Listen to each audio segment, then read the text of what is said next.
Bonsoir à toute la famille affectée. Bonsoir à toi, maman Verdib. Bonsoir et bon courage.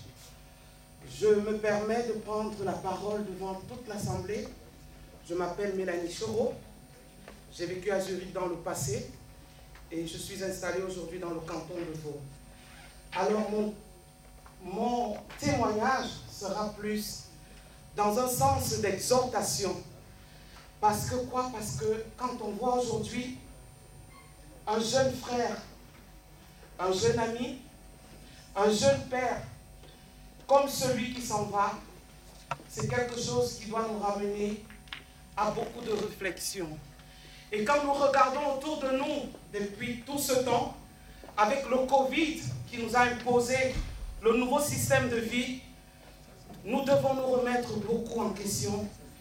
Et je pense que nous devons inviter l'Éternel Dieu Tout-Puissant de toucher nos cœurs afin de mettre le pardon. Parce qu'au jour d'aujourd'hui, nous avons une certaine souffrance qui est profonde. C'est que nous n'arrivons pas à nous pardonner.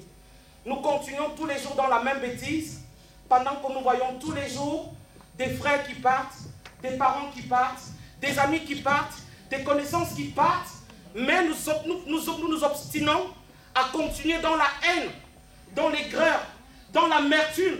Mais tout le temps, on est là, on dit le Seigneur, le Seigneur, le Seigneur.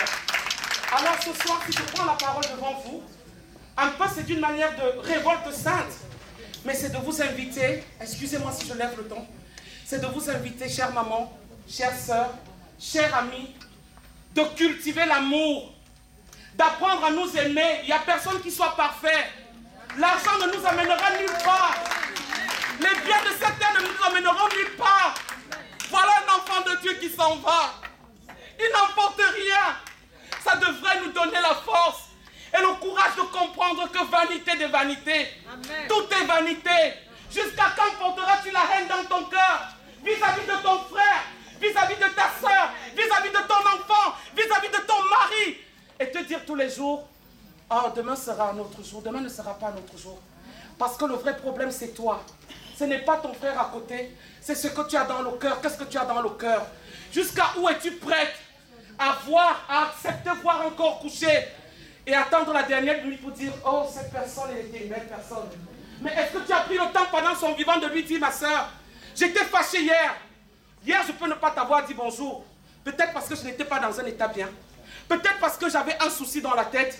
Je peux t'avoir croisé, ma soeur, je ne t'ai pas dit bonjour. Mais cela ne veut pas dire que je suis ton ennemi.